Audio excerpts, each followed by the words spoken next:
But what I love about the Philippines, about the social scene here, is just how warm Filipinos are at all levels and all places, whether you're stopping on the road on the way up to Baguio, just on the side of the road, or in Baguio or here. When I got off the plane, I guess it was just about 8 months ago or so, I'd been to the United States, and the United flight lands early. And it was a beautiful sunrise over the bay, and I was coming back home, right?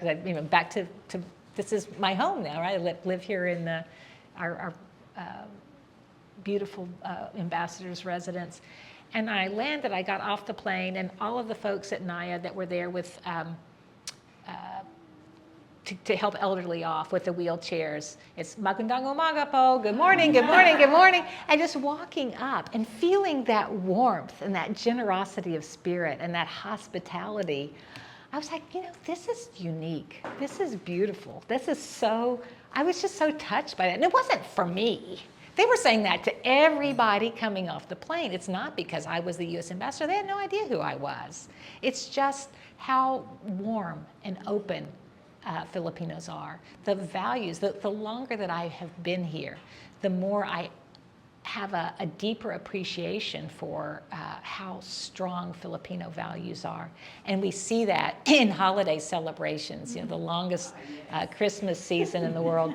But it's not only about the decorations and the parties and the gift giving, it's the real spirit of going to Mass or having people over. It's hard to kind of describe accurately, but it's really lovely. And when my mother visited at Easter, my mom and my sister, I have a sister who's a year younger, and she came out with my mother last Easter, and we went around to all the iglesias, what's it called? Visita Iglesia, sorry, Visita Iglesia, and went around.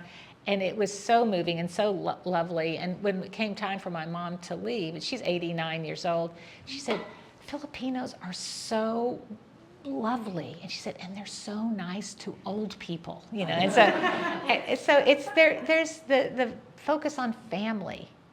And it's not just but family, community. And we talked about before, sometimes that can be a little bit of a double edge.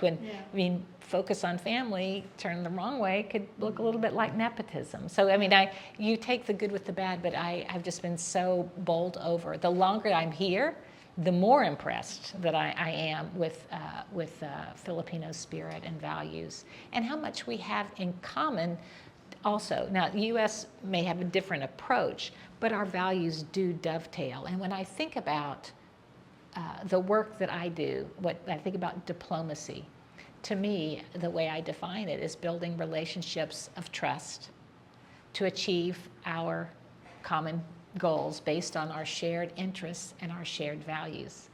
And there is no place in the world that is more rewarding as a place to serve as an ambassador than the Philippines, because of our shared values, our shared interests, our shared history, the shared sacrifice of World War II, which will be commemorating the liberation of Manila just next month, February 1945, February 1985. And we will have a large, we hope to invite many of you to our ceremony at the Manila American Cemetery. We expect Admiral Paparo to attend from Indo-PACOM, and we have organizing for some U.S. veterans, a couple of U.S. veterans. They're very few now to come to join Philippine veterans and Philippine dignitaries and members of the public to commemorate that shared sacrifice based on our common interests and values. How do you unwind here? What now? How do you unwind here in the Philippines? Oh, just how do I relax? I really enjoy working out when I have time. The problem is we have to get up early to get to the office. And I end up going to bed, because there's so many social activities, I end up going to bed late. So during the work week, I have not been as diligent as I have been at other times in my life. But I go to spin classes here. I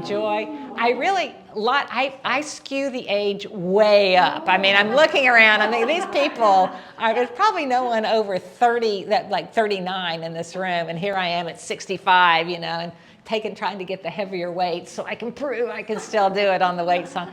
But I really enjoy working out. It's not just that I do it for my health. I actually enjoy the process. I enjoy the energy of a class. So I really, that's one way that I unwind. And even when I don't go to a spin class, I'll put on a video at home. And what I don't like is just getting dressed, getting on, if I could do this and blink and be ready to go, I would work out a lot more. It's the before and after getting cleaned up. And as the ambassador here, I can't do that at lunchtime. I ought to, men can. They just go in, they shower off, and they go. That is one of the challenges, I think, of being a woman professional is if you took out all the time that we put into selecting clothes, putting on makeup, fixing your hair, think of all that time we would have. And I could do that. There are some women, like if you watch the ambassador and the diplomat, she didn't do that. I mean, she was known for. But she was also seen as eccentric, right? So if you do that, you do it at your own peril in a way. That's not what our society expects. And I also enjoy getting dressed up here. Yes. Filipino women, oh my gosh. When I try, sometimes I think, oh, well, maybe I'll be overdressed. Never happens in the Philippines. I might hit the sort of the 50 percentile. This is Arnel Papa. Yes, this is Arnel, and this is I've already had. But yes, no, beautiful textiles here. I love the textile traditions. I do like to shop, but I'm in the stage now where I just need to stop buying and